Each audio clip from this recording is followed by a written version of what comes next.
The Tinderbox by Hans Christian Andersen, narrated by Donald Kinney. A soldier came marching along the high road. Left, right, left, right. He had his knapsack on his back and a sword at his side. He had been to the wars and was now returning home. As he walked on, he met a very frightful-looking old witch in the road. Her underlip hung quite down on her breast, and she stopped and said, "Good evening, soldier. You have a very fine sword and a large knapsack, and you are a real soldier, so you shall have as much money as ever you like." "Thank you, old witch," said the soldier. "Do you see that large tree?" said the witch, pointing to a tree which stood beside them. "Well, it is quite hollow inside, and you must climb to the top when you will see a hole through which you can let yourself down into the tree to a great depth. I will tie a rope round your body so that I can pull you up again when you call out to me." "But what am I to do down there in the tree?" asked the soldier. "Get money," she replied, "for you must know that when you reach the ground under the tree, you will find yourself in a large hall, lighted up by 300 lamps. You will then see 3 doors, which can easily be opened, for the keys are in all the locks. On entering the first of the chambers to which these doors lead, you will see a large chest standing in the middle of the floor, and upon it a dog seated, with a pair of eyes as large as teacups. But you need not be at all afraid of him. I will give you my blue checked apron, which you must spread upon the floor, and then boldly seize hold of the dog and place him upon it. You can then open the chest and take from it as many pence as you please. They are only copper pence, but if you would rather have silver money, you must go into the second chamber. Here you will find another dog, with eyes as big as mill wheels. But do not let that trouble you. Place him upon my apron, and then take what money you please. If, however, you like gold best, enter the third chamber, where there is another chest full of it. The dog who sits on this chest is very dreadful. His eyes are as big as a tower. But do not mind him. If he also is placed upon my apron, he cannot hurt you, and you may take from the chest what gold you will." "This is not a bad story," said the soldier. "But what am I to give you, you old witch? For of course you do not mean to tell me all this for nothing." "No," said the witch, "but I do not ask for a single penny. Only promise to bring me an old tinderbox, which my grandmother left behind the last time she went down there." "Very well, I promise. Now, tie the rope round my body." "Here it is," replied the witch, "and here is my blue checked apron." As soon as the rope was tied, the soldier climbed up the tree and let himself down through the hollow to the ground beneath. And here he found, as the witch had told him, a large hall in which many hundred lamps were all burning. Then he opened the first door. Ah! There sat the dog, with the eyes as large as teacups, staring at him. "You're a pretty fellow," said the soldier, seizing him and placing him on the witch's apron, while he filled his pockets from the chest with as many pieces as they would hold. Then he closed the lid, seated the dog upon it again, and walked into another chamber. And sure enough, there sat the dog with eyes as big as mill wheels. "You had better not look at me in that way," said the soldier. "You will make your eyes water." And then he seated him also upon the apron, and opened the chest. But when he saw what a quantity of silver money it contained, he very quickly threw away all the coppers he had taken, and filled his pockets and his knapsack with nothing but silver. Then he went into the third room, and there the dog was really hideous. His eyes were truly as big as towers, and they turned round and round in his head like wheels.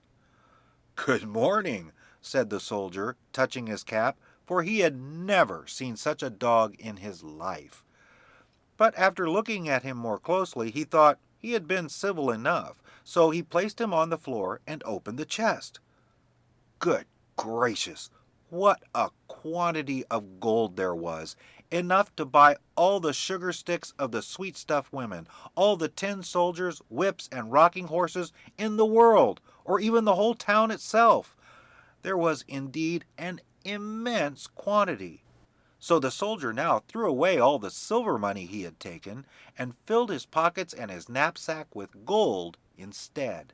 And not only his pockets and his knapsack, but even his cap and boots, so that he could scarcely walk. He was really rich now, so he replaced the dog on the chest, closed the door, and called up through the tree, "Now pull me out, you old witch!" "Have you got the tinderbox?" asked the witch. "No, I declare I quite forgot it." So he went back and fetched the tinderbox, and then the witch drew him up out of the tree, and he stood again in the high road, with his pockets, his knapsack, his cap, and his boots full of gold. "What are you going to do with the tinderbox?" asked the soldier. "That is nothing to you," replied the witch. "You have the money. Now give me the tinderbox." "I tell you what," said the soldier, "if you don't tell me what you are going to do with it, I will draw my sword and cut off your head." "No," said the witch. The soldier immediately cut off her head, and there she lay on the ground. Then he tied up all his money in her apron, and slung it on his back like a bundle, put the tinderbox in his pocket, and walked off to the nearest town. It was a very nice town, and he put up at the best inn, and ordered a dinner of all his favorite dishes, for now he was rich, and had plenty of money. The servant who cleaned his boots thought they certainly were a shabby pair to be worn by such a rich gentleman, for he had not yet bought any new ones. The next day, however, he procured some good clothes and proper boots, so that our soldier soon became known as a fine gentleman, and the people visited him and told him all the wonders that were to be seen in the town, and of the king's beautiful daughter, the princess. "Where can I see her?" asked the soldier. "She is not to be seen at all," they said. "She lives in a large copper castle, surrounded by walls and towers. No one but the king himself can pass in or out, for there has been a prophecy that she will marry a common soldier, and the king cannot bear to think of such a marriage." "I should like very much to see her," thought the soldier, but he could not obtain permission to do so. However, he passed a very pleasant time, went to the theater, drove in the king's garden, and gave a great deal of money to the poor, which was very good of him. He remembered what it had been in olden times to be without a shilling. Now he was rich, had fine clothes, and many friends, who all declared he was a fine fellow and a real gentleman, and all this gratified him exceedingly. But his money would not last forever, and as he spent and gave away a great deal daily, and received none, he found himself at last with only 2 shillings left. So he was obliged to leave his elegant rooms and live in a little garret under the roof, where he had to clean his own boots, and even mend them with a large needle. None of his friends came to see him. There were too many stairs to mount up. One dark evening he had not even a penny to buy a candle. Then all at once he remembered that there was a piece of candle stuck in the tinderbox, which he had brought from the old tree into which the witch had helped him. He found the tinderbox, but no sooner had he struck a few sparks from the flint and steel than the door flew open, and the dog with eyes as big as teacups, whom he had seen while down in the tree, stood before him, and said, "What orders, master?" "Hullo!" said the soldier. "Well, "This is a pleasant tinderbox, if it brings me all I wish for. Bring me some money," said he to the dog. He was gone in a moment, and presently returned, carrying a large bag of coppers in his mouth. The soldier very soon discovered after this the value of the tinderbox. If he struck the flint once, the dog who sat on the chest of copper money made his appearance. If twice, the dog came from the chest of silver, and if 3 times, the dog with eyes like towers who watched over the gold. The soldier had now plenty of money. He returned to his elegant rooms and reappeared in his fine clothes, so that his friends knew him again directly, and made as much of him as before. After a while he began to think it was very strange that no one could get a look at the princess. "Everyone says she is very beautiful," thought he to himself, "but what is the use of that if she is to be shut up in a copper castle surrounded by so many towers? Can I by any means get to see her? Stop! Where is my tinderbox?" Then he struck a light, and in a moment the dog, with eyes as big as teacups, stood before him. "It is midnight," said the soldier, "yet I should very much like to see the princess, if only for a moment." The dog disappeared instantly, and before the soldier could even look around, he returned with the princess. She was lying on the dog's back asleep, and looked so lovely that everyone who saw her would know she was a real princess. The soldier could not help kissing her, true soldier as he was. Then the dog ran back with the princess, but in the morning, while at breakfast with the king and queen, she told them what a singular dream she had had during the night, of a dog and a soldier, that she had ridden on the dog's back and had been kissed by the soldier. "That is a very pretty story indeed," said the queen. So the next night one of the old ladies of the court was set to watch by the princess's bed, to discover whether it really was a dream, or what else it might be.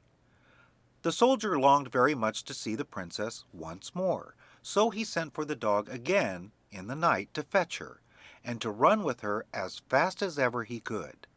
But the old lady put on water boots, and ran after him as quickly as he did, and found that he carried the princess into a large house.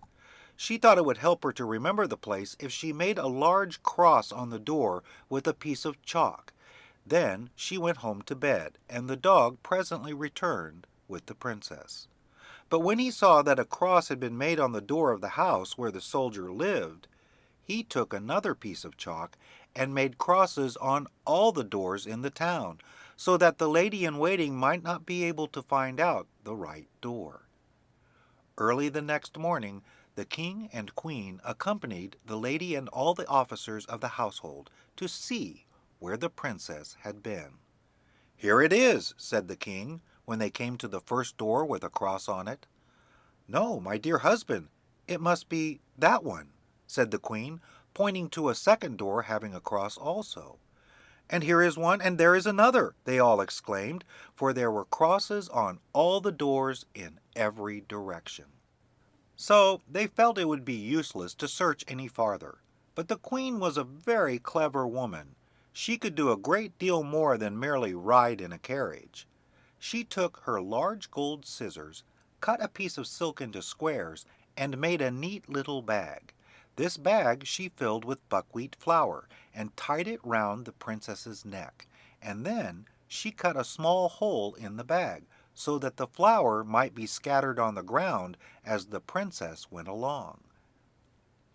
During the night the dog came again and carried the princess on his back, and ran with her to the soldier, who loved her very much, and wished that he had been a prince, so that he might have her for a wife. The dog did not observe how the flour ran out of the bag all the way from the castle wall to the soldier's house, and even up to the window where he had climbed with the princess. Therefore, in the morning, the king and queen found out where their daughter had been, and the soldier was taken up and put in prison. Oh, How dark and disagreeable it was as he sat there, and the people said to him, "Tomorrow you will be hanged." It was not very pleasant news, and besides, he had left the tinderbox at the inn. In the morning he could see through the iron grating of the little window how the people were hastening out of the town to see him hanged. He heard the drums beating and saw the soldiers marching. Everyone ran out to look at them, and a shoemaker's boy with a leather apron and slippers on galloped by so fast that one of his slippers flew off and struck against the wall where the soldier sat looking through the iron grating. "Hello, you shoemaker's boy! You need not be in such a hurry," cried the soldier to him. "There will be nothing to see till I come out, but if you will run to the house where I have been living and bring me my tinder box, you shall have 4 shillings, but you must put your best foot foremost." The shoemaker's boy liked the idea of getting the 4 shillings, so he ran very fast and fetched the tinder box and gave it to the soldier. And now we shall see what happened. Outside the town a large gibbet had been erected, round which stood the soldiers and several thousands of people. The king and the queen sat on splendid thrones opposite to the judges and the whole council. The soldier already stood on the ladder, but as they were about to place the rope around his neck, he said that an innocent request was often granted to a poor criminal before he suffered death. He wished very much to smoke a pipe, as it would be the last pipe he should ever smoke in the world. The king could not refuse this request, so the soldier took his tinderbox and struck fire once, twice, thrice, and there in a moment stood all the dogs, the one with eyes as big as teacups, the one with eyes as large as mill wheels, and the third whose eyes were like towers. "Help me now that I may not be hanged," cried the soldier. And the dogs fell upon the judges and all the councillors, seized one by the legs and another by the nose, and tossed them many feet high in the air, so that they fell down and were dashed to pieces. "I will not be touched," said the king, but the largest dog seized him, as well as the queen, and threw them after the others. Then the soldiers and all the people were afraid, and cried, "Good soldier, you shall be our king, and you shall marry the beautiful princess." So they placed the soldier in the king's carriage, and the 3 dogs ran on in front and cried, "Hurrah!" And the little boys whistled through their fingers, and the soldiers presented arms. The princess came out of the copper castle and became queen, which was very pleasing to her. The wedding festivities lasted a whole week, and the dogs sat at the table and stared with all their eyes.